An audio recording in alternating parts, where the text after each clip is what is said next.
Hello everyone! Want to play Minecraft with your friends for free? Today, I will show you how to host a Minecraft server using Lunar Client. So now let's get started. First, you will need to download and install Lunar Client from their official website. It is a popular Minecraft client with various mods and optimizations.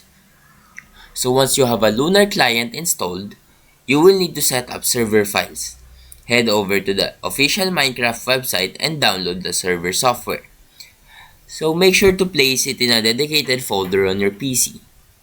Open the server.properties file in the folder you created.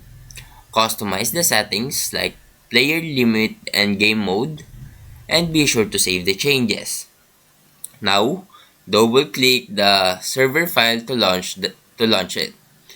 Your server will start running and you can share your IP address with friends for them to join.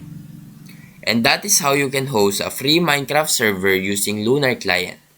Now if you found this video helpful, please leave a like and subscribe.